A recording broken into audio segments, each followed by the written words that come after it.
Hi, I'm Adam, and today I'm talking about AIDS, HIV, and PrEP. First off, acronyms. Why? What do any of them mean? Okay, super quickly. AIDS, Acquired Immunodeficiency Syndrome. Literally, the list of symptoms that show that your immune system isn't working and that you got by an infection and not, say, radiation or something genetic. HIV, Human Immunodeficiency Virus. Literally, the virus that causes AIDS in humans. PrEP, I'll get back to later. I promise it'll make more sense that way. Okay, so what's a virus? It is simply some genetic code in a protein box with just enough extra stuff to hijack a cell and get the cell to make more of it. On its own, it can't do very much. Can't move on its own, can't make energy on its own, can't take stuff in from the outside, can't react, can't reproduce, nothing. By all measures, it isn't really alive, but crucially, because of how little it can do, and therefore how little it needs to exist, it can be tiny. Like, teeny tiny. Like, have you seen this guy? He's called a bacteriophage, and he inspired these guys. These little legs here are literally 1 molecule wide. Like I said, tiny. Keep that in mind, it'll come up a lot. Okay, to make sense of how HIV works and why it's special, I need to tell you more about how a normal virus works. So, time for our first bit of context. Okay, a virus. On its outside, it'll have all these sticky outy bits.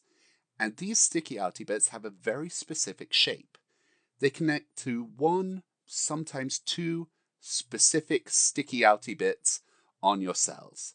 If the cell doesn't have that specific sticky outy bit, then it can't connect to it and it just bounces off.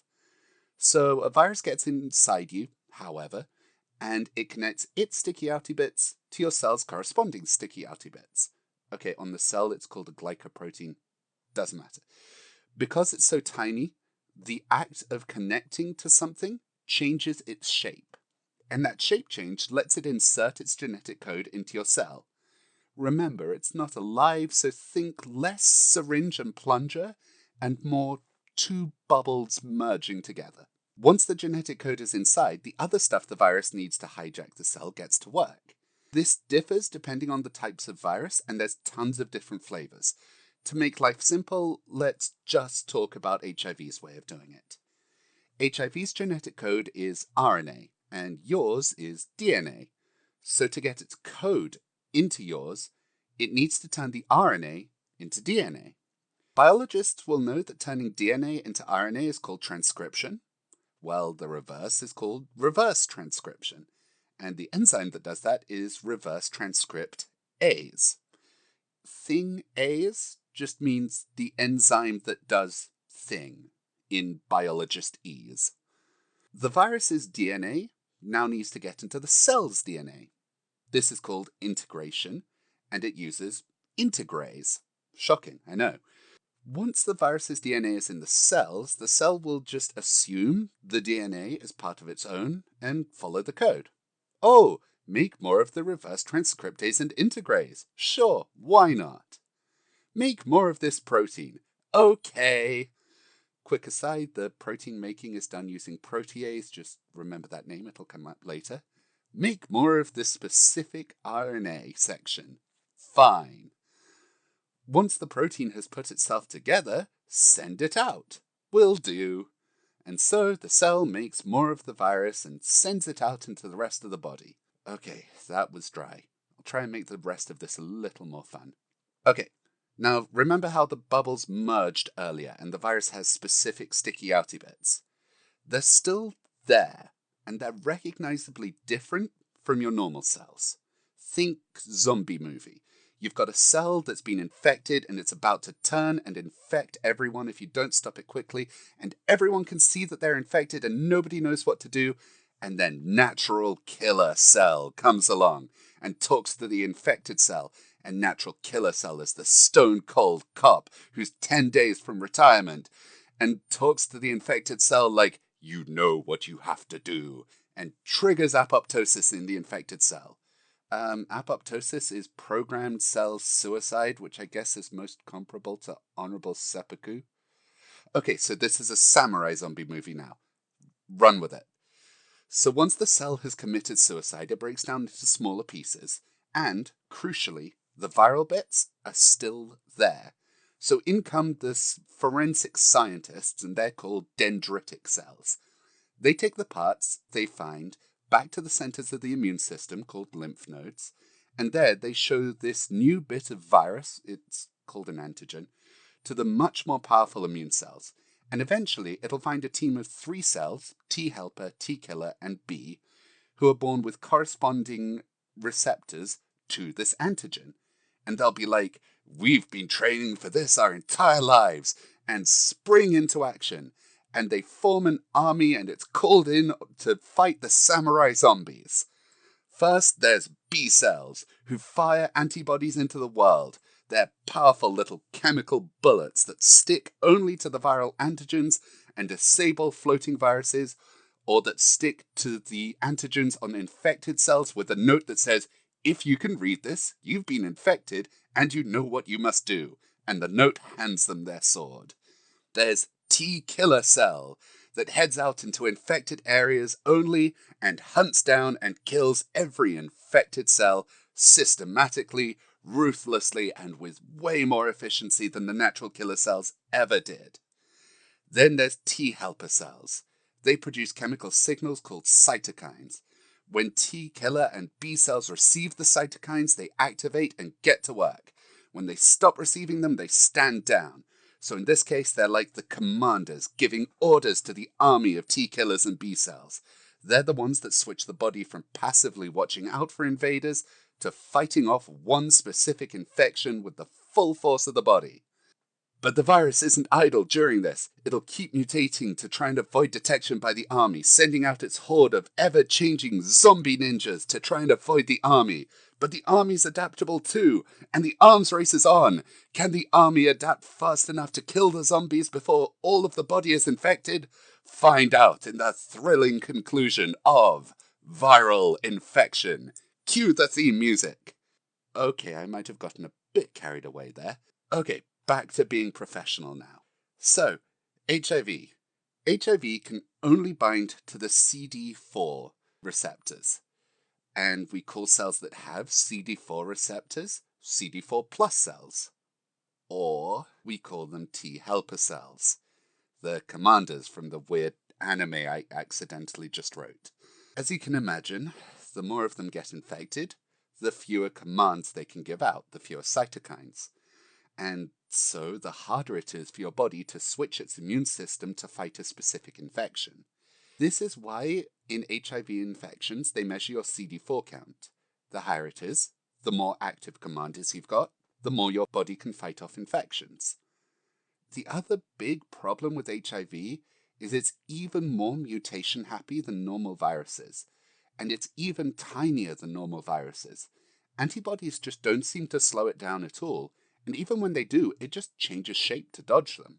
So you can understand why HIV can run circles around an immune system if we don't treat it. Untreated, HIV goes through 3 phases in humans. Phase 1 is the acute phase. You've just got HIV, and your body is trying to fight it off. It attacks and kills some CD4 cells, but ultimately the fight isn't one your body can win. The virus mutates away, the body stands down its immune response, and everything just sort of quietens down. In some people, this all happens without them ever knowing. In others, they go through what feels like a bad bout of the flu. We can detect the virus using PCR and the antibodies using much faster tests in this stage. Then it goes on to phase 2, the chronic phase. It's not 100% obvious why your body stops trying to fight the virus while it's still there, or why the virus stops killing CD4 cells so fast, but we know it happens. In this stage, the virus slowly replicates and slowly kills CD4 cells. It can last years. We measure the progress of the disease in this phase by the CD4 count and the viral load. The metaphor I was taught was that the CD4 count is the miles remaining, and the viral load is the speedometer. The higher the viral load, the quicker the CD4 count goes down. When your CD4 gets too low, that's when your body can't fight off any infections anymore, and you hit stage 3, AIDS. Infections that were once easy to fend off can now run rampant. The tuberculosis your body had managed to force into a granule in your lungs can now kill you. The herpes virus you had dealt with ages ago can now progress all the way to Kaposi's sarcoma. We actually only learned of HIV's existence because there was an outbreak of this incredibly rare type of cancer. This newspaper was considered the start of the AIDS epidemic in the West. And here's where it gets dark. See, in a perfect world, as soon as a new epidemic appears, humanity would spring to its own defense and try and fight it off, right? But humanity is divided into nations, and nations have leaders. And if the leader of a nation has tried to label himself as a moral crusader, and the people the epidemic affects the most are the people he's crusading against, then you're not going to get a very fast response. Or any response. Or maybe his spokesman will laugh when an entire generation of those people are dying. And the epidemic will run rampant because it's just not politically useful to spend money saving people's lives. Personally, I find this decision, this choice that he made and that others continue to make, to be unforgivable. And I hope that justice finds everyone who made it. But anyway, moving on. What we can do, there's hope. So the virus's size and simplicity gives it an edge in dodging your body's immune system. But it also gives us an edge in fighting it. If there's only so much it can do, there's only so much we have to fight before we can stop it from doing anything at all.